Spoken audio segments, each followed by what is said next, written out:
ಜನಪ್ರತಿನಿಧಿಯಾಗಿ ಗೊತ್ತಾಯ್ತು. ನನ್ನ ಒಂದು ಜವಾಬ್ದಾರಿ, ನಾವಲ್ಲಿ ಇರೋ ತನಕ ಒಬ್ಬ ಜನಪ್ರತಿನಿಧಿಯಾಗಿ ಅಲ್ಲಿ ಗಣಿಗಾರಿಕೆ ಮಾಡಕ್ಕೆ ಯಾವುದೇ ಕಾರಣಕ್ಕೂ ಬಿಡೋದಿಲ್ಲ.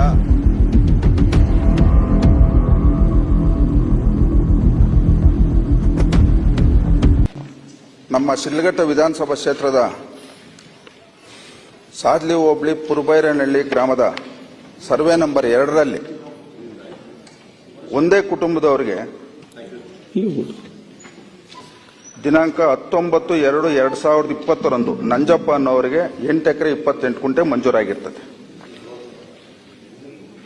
ದಿನಾಂಕ 19/2/21 ಡಿ ಶಾಂತ ಅನ್ನೋರಿಗೆ 2 ಎಕರೆ 34 ಗುಂಟೆ ಗೊತ್ತಾಯ್ತು. ಅದೆಲ್ಲ ಆಗಿದೆ, ಏನಾಗ್ಬೇಕು ಹೇಳಿ.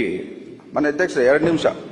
ಇದು ಸರ್ಕಾರದ ಖಜಾನೆಗೆ ಬರ್ತಕ್ಕಂಥ ಹಣವನ್ನ ಲೂಟಿ ಆಗಿದೆ. 2021-22ರಲ್ಲಿ. ಓಕೆ. ಇವತ್ತು ಒಂದೇ ಕುಟುಂಬದವರಿಗೆ ಸುಮಾರು 60 ಎಕರೆ 27 ಗುಂಟೆ ಜಮೀನನ್ನ 2021-22ರಲ್ಲಿ ಹಿಂದೆ ಇದ್ದಂತ ಜಿಲ್ಲಾಧಿಕಾರಿಗಳು, ಗಣಿ ಮತ್ತು ಭೂ ವಿಜ್ಞಾನ ಉಪನಿರ್ದೇಶಕರು ಮತ್ತು ಆಗಿದ್ದಂತ ಉಸ್ತುವಾರಿ ಸಚಿವರು ಸೇರಿ 30 ಕೋಟಿ ಹಣವನ್ನ ಈ ಒಂದು ಗಣಿಗಾರಿಕೆಯವರ ಹತ್ರ ಪಡ್ಕೊಂಡು ಈ ಅಕ್ರಮವಾಗಿ ಗಣಿಗಾರಿಕೆಯನ್ನ ಮಂಜೂರು ಮಾಡಿರ್ತಾರೆ. ಅಧ್ಯಕ್ಷರ ಒಂದ್ ನಿಮಿಷ ನನ್ ಕೇಳಿಸ್ಕೊಂಬಿಡಿ.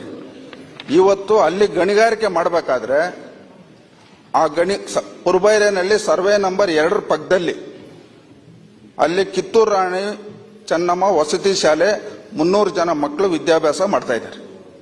ಆ ಶಾಲೆ ಸುಮಾರು 10 ಎಕರೆ ಪ್ರದೇಶದಲ್ಲಿ ಇರ್ತಕ್ಕಂಥ ಶಾಲೆ.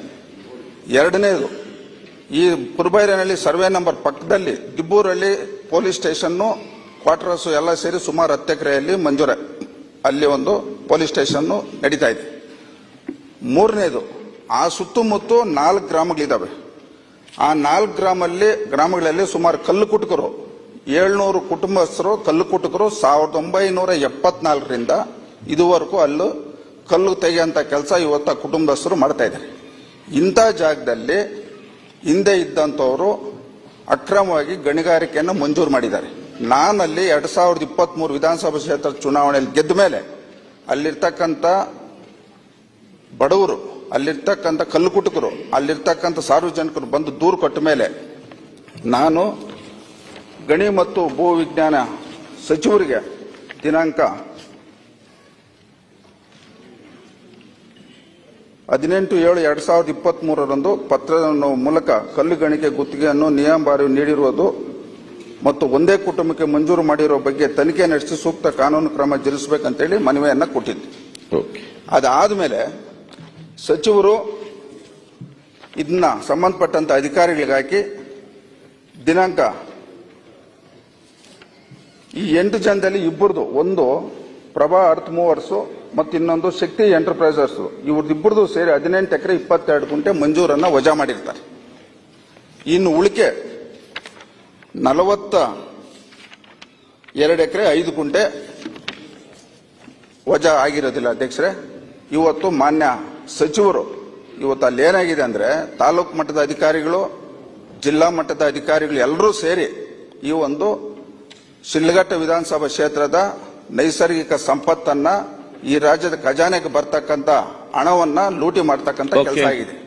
ಮಾನ್ಯ ಸಚಿವರು ಈ ಒಂದು ಪ್ರಕರಣವನ್ನ ಮತ್ತೆ ನಾನು ಸಚಿವರಿಗೆ ದೂರನ್ನ ಕೊಡ್ತೀನಿ. ಇದರ ಬಗ್ಗೆ ರಾಜ್ಯ ಮಟ್ಟದ ಅಧಿಕಾರಿಗಳು ಒಂದು ತನಿಖೆಯನ್ನ ಮಾಡಿಸಿ ಈ ಒಂದು ಗಣಿಗಾರಿಕೆಯನ್ನ ವಜಾ ಮಾಡ್ತಕ್ಕಂಥ ಕೆಲಸ ಆಗಬೇಕು. ಅಧ್ಯಕ್ಷರೇ, ಮಾನ್ಯ ಸಚಿವರು ಒಂದು ನಿಮಿಷ, ಮಾನ್ಯ ಅಧ್ಯಕ್ಷರೇ ಒಂದು ನಿಮಿಷ ಸಚಿವರೇ, ಸರ್ ಒಂದು ನಿಮಿಷ. ಇವತ್ತು ಅಲ್ಲೇನಾಗಿದೆ ಅಂದ್ರೆ ಆ ಭಾಗದಲ್ಲಿ ಇವತ್ತು ಇವ್ರು ಏನಾದ್ರೂ ಗಣಿಗಾರಿಕೆ ಪ್ರಾರಂಭ ಮಾಡಿದ್ರೆ ಈ ಸುತ್ತಮುತ್ತ ಸುಮಾರು ಡೀಮ್ಡ್ ಫಾರೆಸ್ಟ್ 7,000 ಎಕರೆ ಡೀಮ್ಡ್ ಫಾರೆಸ್ಟ್ ಇದೆ. ಇವತ್ತು ಆ ಡೀಮ್ಡ್ ಫಾರೆಸ್ಟ್ ಅಲ್ಲಿ ಇವತ್ತು ಅಲ್ಲಿ ಇರ್ತಕ್ಕಂಥ ಜಾನುವಾರುಗಳಾಗ್ಬೋದು, ಇವತ್ತು ಅಲ್ಲಿರ್ತಕ್ಕಂಥದ್ದು ಬಹಳಷ್ಟು ಇವತ್ತು ರೈತರಿಗೆ ತೊಂದರೆ ಆಗ್ತದೆ. ಒಂದು ವೇಳೆ ಆದ್ರೂ ಸಹ ಅವ್ರು ಗಣಿಗಾರಿಕೆ ಏನಾದ್ರು ಮಾಡಕ್ ಬಂದ್ರೆ ಅಲ್ಲಿ ದೊಡ್ಡ ಮಟ್ಟದಲ್ಲಿ ಗಲಾಟೆ ಆಗ್ತದೆ. ಆ ಒಂದು ಏನೇ ಆಗುವಂತ ಅನಾಹುತಗಳಿಗೆ ಸರ್ಕಾರ, ಸಚಿವರು ಜವಾಬ್ದಾರಿ ಆಗ್ತಾರಂತ ಈ ಸಂದರ್ಭದಲ್ಲಿ ತಾಲೂಕು ಅಧಿಕಾರಿಗಳು, ಜಿಲ್ಲಾ ಮಟ್ಟದ ಅಧಿಕಾರಿಗಳು ಕೊಟ್ಟಿದ್ದಾರೆ. ಇವತ್ತು ನೀವು ರಾಜ್ಯ ಮಟ್ಟದಲ್ಲಿ ನೀವು ಡಿಪಾರ್ಟ್ಮೆಂಟ್ ಎನ್ಕ್ವೈರಿ ಮಾಡಿಸಿ, ನಾವು ಹೇಳೋದ್ರಲ್ಲಿ ಏನಾದರೂ ಸುಳ್ಳಾಗಿದ್ರೆ ಇವತ್ತು ಆ ಭಾಗದಲ್ಲಿ ನಡೀತಾ ಇರತಕ್ಕಂತ ಒಂದು ದೊಡ್ಡ ಸಮಸ್ಯೆ ತೊಂದರೆ ಆಗ್ತೈತೆ ಮನೆ ಸಚಿವರು ಮತ್ತು ಅಧ್ಯಕ್ಷರೇ. ಈಗ ಅಲ್ಲಿ ಏನಾಗಿದೆ ಅಂದ್ರೆ ಇವರು ಕೊಟ್ಟಿರೋದು ತಪ್ಪು ಮಾಹಿತಿ. 8 ಜನಕ್ಕೆ ಮಂಜೂರಾಗಿರೋದು, ಇಬ್ಬರದು ವಜಾ ಆಗಿದೆ, ಇನ್ನು 6 ಜನ ಇದ್ದಾರೆ. ಈ 6 ಜನ ಹೆಸರು ಏನಾಗಿದೆ ಅಂದ್ರೆ, ಒಂದು ನಂಜಪ್ಪ, ಇನ್ನೊಂದು ಕವಿತಾ, ಇನ್ನೊಂದು ಡಿ ಶಾಂತ, ಇನ್ನೊಂದು ಡಿ ಕೃಷ್ಣ, ಎಲ್ಲ ತಂದೆ ಮಕ್ಕಳೇ, ಇನ್ನೊಂದು ಡಿ ಶ್ರೀನಿವಾಸು, ಇನ್ನೊಂದು ಹನುಮಾನ್ ಮೈನಿಂಗ್ ಲಿಮಿಟೆಡ್, ಅವರ ಹೆಸರು ಗೋವಿಂದರಾಜ್ ಡಿ, ಎಲ್ಲ ಡಿ ಡಿ ಡಿ ಎಲ್ಲ ಒಂದೇ ಕುಟುಂಬದಸ್ಥರೇ. ಇದೆ ಅಧ್ಯಕ್ಷ, ಇದೆ.